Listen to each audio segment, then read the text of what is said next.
If you really care about the Ukrainian people like you claim you do, then listen to me very carefully. My name is Lucas Gage. I served 2 tours in Iraq. I put it in quotes because who did I serve? The special interest who wanted war. How did they get that war? They lied to us. They said Saddam had weapons of mass destruction and he was tied to 9/11. Both lies, and we all know it now. Years later, of course, after all the damage has been done. The same, I believe, is happening with the Ukrainians. The EU, NATO, the US, they don't give a damn about Ukraine. They're using it as a bulwark against Russia because they have an agenda to take out Vladimir Putin. And they're saying, look, the Ukrainians are winning the war. They're pushing here and they're pushing there.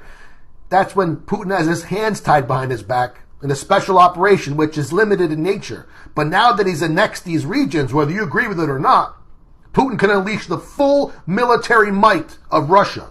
And the Ukrainians have no chance whatsoever. And that's the lie the media is telling you, that they do have a chance. They don't. In fact, the only way Ukraine has a chance against Russia is if they drag us all into the war with them. And you know what that means? World War III. And you know what else? Unlike Saddam, who didn't have weapons of mass destruction, Russia does.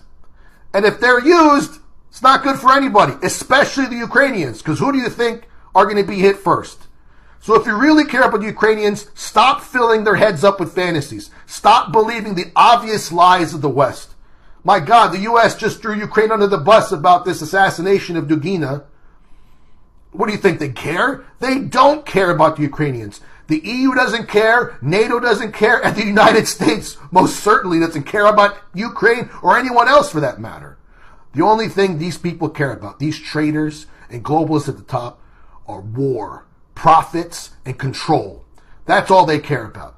Don't fall for the lies. If you truly care about the Ukrainians and the Russians, especially the civilians, you want to talk peace right now. Let's push for peace, not for war.